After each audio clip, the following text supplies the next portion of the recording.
Okay, welcome back to Coach's Corner. Today I have the privilege, nay honor, of sitting down with our boys' head basketball coach, Coach Deon Mingo. Deon, welcome to our little segment, our Coach's Corner segment. My first question for you, and I'll let you introduce yourself as well, is where did you begin your coaching career, and why did you become a coach? Well, I first started coaching at I played at Bloomfield College, played there for 2 years, and then after that I was was had the privilege to be a grad assistant under Coach Holmes. So I did that for 2 years, and I was always going back and forth of whether I wanted to stay in college coaching or high school coaching. So I figured if I stay in college coaching for a few years, it'll make the transition to the high school arena pretty safe. So I did that, and then I was able to move on to Dwight Inglewood. I coached there for 5 years with Eli Goldberger, who was a great mentor and a great person to be around with, and just learning the ins and outs of coaching on a day-to-day basis. And then after that, I was able to go to East Orange Campus High School, where I'm from, and then I was able to get my first head coaching job maybe a year later at North 13th Street Tech in Newark, New Jersey, and great experience. I was there for 3 years. Had some good years, we had some bad years, but it was a great experience. What made me wanted to get into coaching was just I like being around young athletes and just teaching them the ins and outs of just life, not just basketball, just growing up and what to expect and how to deal with the day in and day out of being a high school student and playing the sport, whether you want to go to college or not. So, and that's what I had when I was coming up. I had good coaches and good mentors around me who would push me and tell me, you could be a college basketball player, even though I didn't believe that at the time. And but they usually the adults usually see something in you that you don't see in yourself at a young age. And I was able to foster all those experiences, and that's what kind of led me into coaching. And I love coaching. Thanks for that, Coach. Now, were there mentors in your career that you model your coaching style after? Absolutely. Uh, Kevin Brown, who is he comes to my games now. He coached me when I was a young kid, growing up in East Orange. Obviously, working with Coach Goldberger and at Dwight Inglewood, he taught me how to be a coach in the private school sector, whether it's dealing with the parents, understanding that the academics is important opposed to being being the coach. You got to teach the kids, that basketball is a tool just to get you where you need to be. And coaching at a private school, a lot of the kids don't go on to play college sports. It's just something they're doing, not something they're doing just while they're in high school. They're competitive, but they know the sport is not the end all be all. So Coach Goldberger, and I went on. I coached at Rutgers Newark for 2 years under Coach Lochran. Learned so much from Coach Lochran, so much, just how to put a practice plan together, how to motivate, how to deal with kids, with players on a day-to-day basis. I owe Coach Lochran a lot. He taught me a lot. I still talk to him till this day. He's one of the longest tenure coaches in the NJAC. Mark Brown, who's the head coach at NJCU. He's a longtime mentor also. Learned a lot from him. Just been around a lot of good older coaches that I was able to, you know, model myself after. Now, Coach, we've talked about coaches. Now, let's talk about some student athletes. You made a couple of mentions there. What do you look for in the ideal student athlete in your sport in particular? In my sport, and you know, just having a student athlete being a part of your program, you're just looking for kids to listen, and take in information and make it useful. the issue that you run into sometimes with young kids is they think they know what's going to happen and they have no idea. So you always looking for a kid that's gonna, take in the information, use the information, and just be a good listener. That's the most important thing I can tell young students, athletes. You have to listen, whether it's in school, at home, soccer field, baseball field, whatever.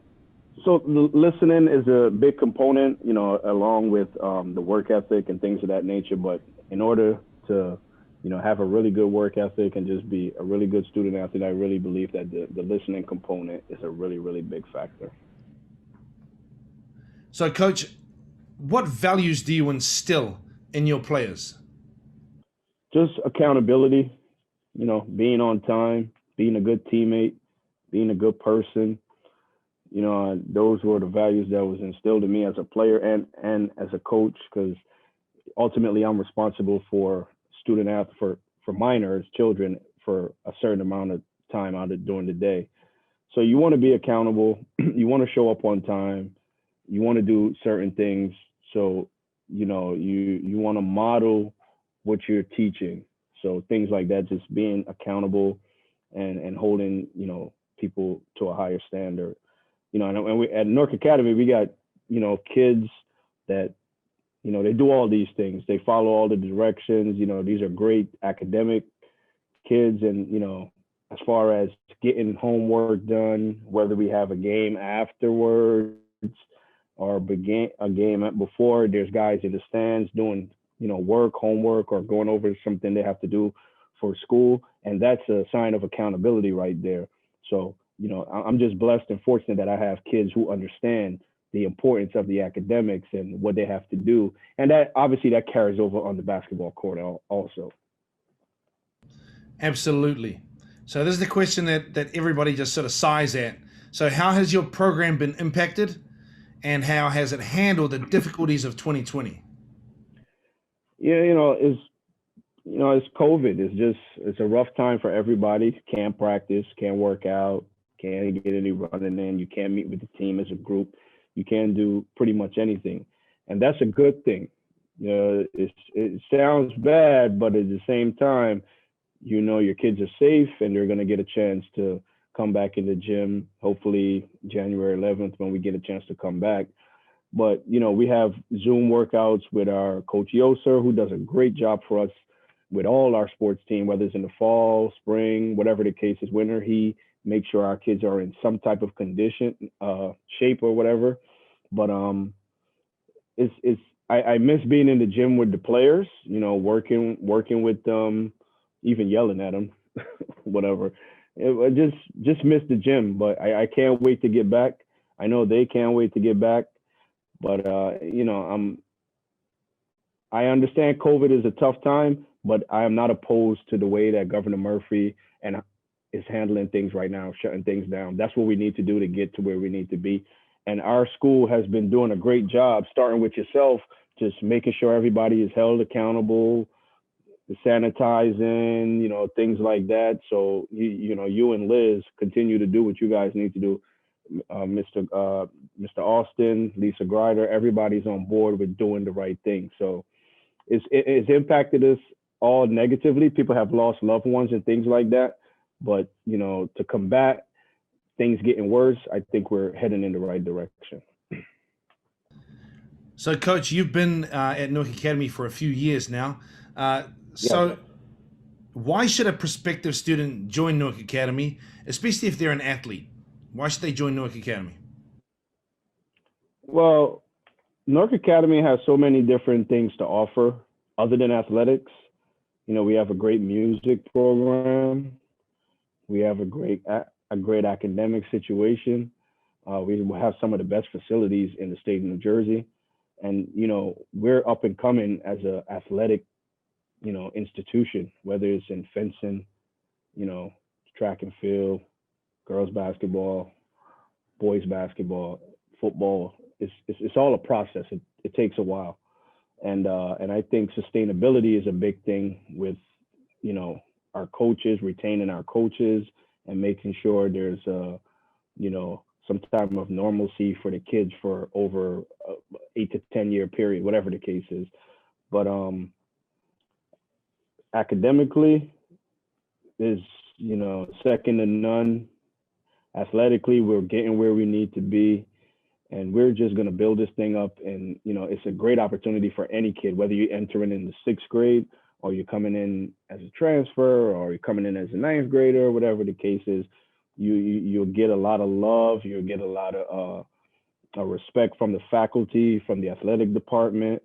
You'll get a lot of support, and that's what's big for our youth right now coming up. A lot of support, and especially coming back from COVID.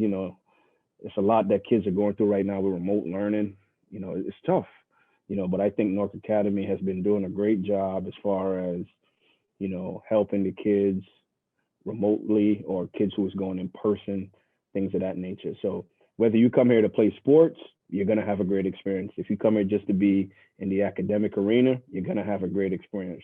But if you want to choose somewhere to go, where to play sports and get all two of those things, academic and athletic, North Academy is the place to be. Obviously, we're not where we want to be, but we're getting there. That's the good thing. And that starts with you.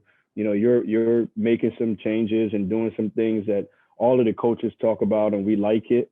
And I just think we're on the right track. No, thanks for that. Now, the final question.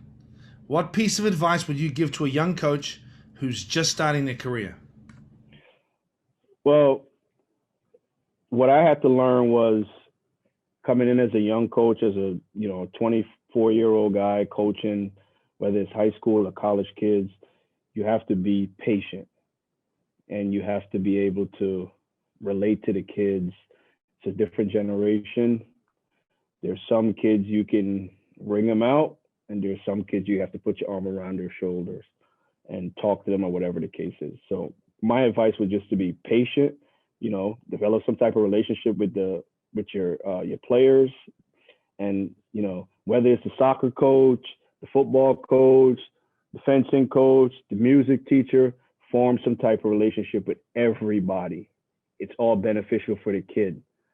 That's what it's about. And just be patient. A lot of kids, I tell a lot of kids, the way you guys have access to a lot of equipment and gym time and things of that nature, I didn't have that coming up as a player, and you guys have that.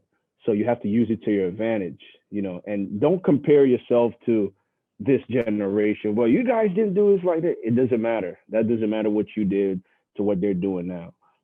I call it the tech generation. They have everything. You can be a musician online, and you don't have to go into a recording studio. You can do everything online.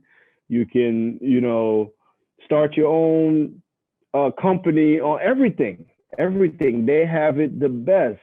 But when it comes to sports, it never changes. You got to be patient with young kids, especially if they have talent, and you have to hold them accountable. So accountability and patience, those are my top two. That's awesome, Coach. And thank you so much for spending some time with us this afternoon as we've gone through some of our questions for the Coach's Corner. I do want to give you the final word, though, and then we'll leave it at that. Well, the one thing I'll say is, you have been a breath of fresh air since coming to North Academy. I know it's been a year or whatever, and you're going through this COVID thing. I'm happy to have you. I know me personally, I'm happy to have you, and, Coach Gilbert, he's the one that hired me. I love him always love him for that. But it was a great transition from him coming to you. I just like the facilities. I like the atmosphere. There's a lot of support, and I just think that you're doing a good job, and we just have to continue to work together, and we'll be fine. Thanks very much for that, Coach. Really appreciate it. And thanks for coming on and giving up your time to be with us.